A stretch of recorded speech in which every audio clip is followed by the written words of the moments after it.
வாடகை 50 ரூபா வாங்குறாங்க ஒரு ஆளுக்கு. எதுக்குமே கிடையாது, ஒன்றும் இல்லை. தண்ணி வசதி இல்லை, ஒன்றும் இல்லை. இப்போ போய் தண்ணி போய் பிடிக்க போனோம்னா அங்கே டேங்கு சும்மா கிடக்கு. கேன் தண்ணி தான் வாங்கி குடிக்கிறோம். ஆமாம், ரொம்ப சிரமம் தான். என்ன செய்கிறது? அதை ஒன்றும் இல்லை, ஒன்றும் கட்டலை போகலை. பஸ்ஸில் மட்டும் வாங்குறாங்க, போயிடுறாங்க. கரண்ட்டு எல்லாம் ஒன்றும் சரியாக இல்லை. என்ன செய்கிறது? வெயிலில் தான் இருக்கிறேன். என்ன செய்ய? இந்த கொடையை பிடிச்சிக்கிட்டு இருக்கிறேன். ஒரு இவ்வளோ வசூல் வாங்குறாங்களே நகராட்சியிலேருந்து. ஒரு கொட்டகை போட்டு கொடுக்கலாம், ஒரு சீட்டை போட்டு கொடுக்கலாம், இல்லை மண் அடிக்கலாம், மண் அடித்து போடலாம், மேவலாம், போகலாம். அதனால தான் கொஞ்சம் மழை லேசாக பேஞ்சாலுமே தண்ணி பிடிச்சிருது. அதனால தான் எனக்கு ரோட்டுக்கு வந்துட்டோம். மழை வந்துருச்சுனாலும் என்ன செய்ய? ரோட்டில் தான் இருப்பேன். மூடி போட்டுட்டு இருக்கணும். மூடி போட்டு காயால் மூடி போட்டு தான் இருப்பான். கூட்டங்கள்லாம் ஒன்றும் வராது. வியாபாரம் போட்டாலும் கொஞ்சம் வியாபாரம் கொஞ்சம் டல்லாக இருக்குது, ஓடுதில்லை. சரக்கு போட்டு அதிகமான தொகைக்கு போட்டு லாபம் ஒன்றும் இல்லை. லாபம் எடுக்க முடியலை. அங்கிட்டு ஊருக்கு அள்ளிக்கிட்டு தெரியாமல் இருக்கா. அங்கேயும் ஒன்றும் வியாபாரம் ஒன்றும் இல்லை. அப்படி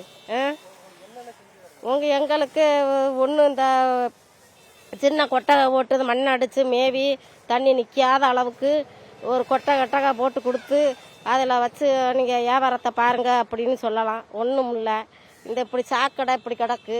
இதில் போய் நாங்கள் எப்படி வியாபாரம் விற்கிறது? இதில் விரித்து வியாபாரம் வச்சா மக்களுக்கு வந்து வாங்குவாங்களா? நோய் தானே வரும், நோய் வரும். எப்படி இந்த சாக்கடை மண் கருப்பு கலரில் நடக்கும் மண், இதில் எப்படி நாங்கள் வியாபாரம் விற்றோம்னா தொற்று நோய் பரவாதா? லேசாக மழை விழுந்தா கூட தண்ணி பிடிச்சிருது. அந்த சூழ்நிலையில் இருக்கிறோம் நாங்கள். வியாபாரமும் கொஞ்சம் டல்லாகத்தான் இருக்குது. நாங்கள் கம்பெனிலேருந்து வந்துக்கிட்டு இருக்கோம். நாங்கள் 10-20 வருஷமாக அங்கே வந்துக்கிட்டு இருக்கோம். இங்கே தர வாடகை 50 ரூபா வாங்குறாங்க. இன்னும் வெயில் அடிக்குது, மழை பெஞ்சாத்தே ஒன்றும் செய்ய முடியாது. வெயிலே இப்படி கிடக்கணும். மழைக்கு நாங்களாக கட்டிக்கிறதா, கம்பெனி நாங்களாக கட்டிக்கிறோம். டாய்லெட்டு பொம்பளை ஒதுங்குறதுக்கு கொஞ்சம் சிரமமாக தான் இருக்குது. என் பேர் எம் பாக்கியராஜ். இது நாங்கள் பெரிய கடையாக போட்டிருக்கனால 100 ரூபா.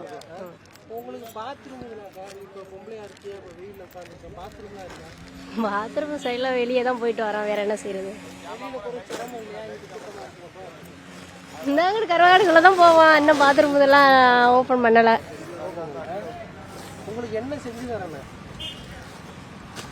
எங்களுக்கு என்ன வெளியே கடை ஓடாமல் எல்லா கடைகளும் உள்ளே கொண்டு வந்தால் நல்லா இருக்கும். எல்லாத்துக்கும் நிறந்து வியாபாரம் ஓடும். ஆமாம்.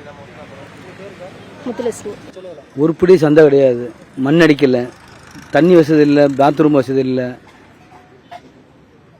இப்போ வண்டிக்காரவங்க இருக்கிற ஊர் மேலே போட்டுக்கிட்டு ரோட்டை மறைச்சிக்கிறாங்க. அது என்னைக்கு ஆபத்து? ஒன்று உள்ளே வரணும். பாத்ரூமில் இல்லை. காட்டுக்குள்ள உள்ள போகிறாங்க. அந்த காட்டுக்குள்ள உள்ள போகிறாங்க, இங்கிட்டு போகிறாங்க. அது ரெண்டாவது இருக்கப்பட்டவங்க ரோட்டில் போட்டுக்கிறாங்க. கடை இடம் பூரா சும்மா கிடக்கு. ஏன் அந்த அரசாங்கம் வந்து அதை சொல்லி வெளியே போட சொல்ல வேண்டியது என்ன? அது வெளியே போடலைனால் அடுத்த நடவடிக்கை எல்லாரும் சேர்ந்து ரோட்டில் மறைச்சி போட்டுருவோம்.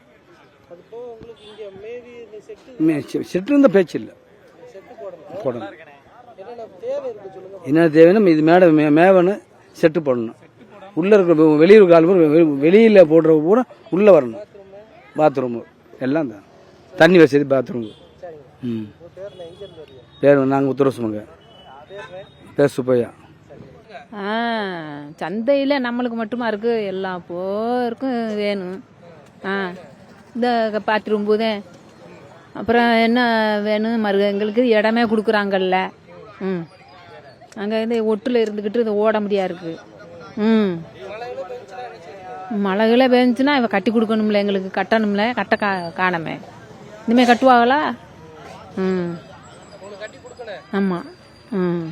என்ன செய்கிறாங்களோ தெரியல. இதா சும்மா 30 ரூபா வாங்குவாங்க. நான் இப்போ போயிடுவேனே கொஞ்சம் நேரத்துக்குள்ள.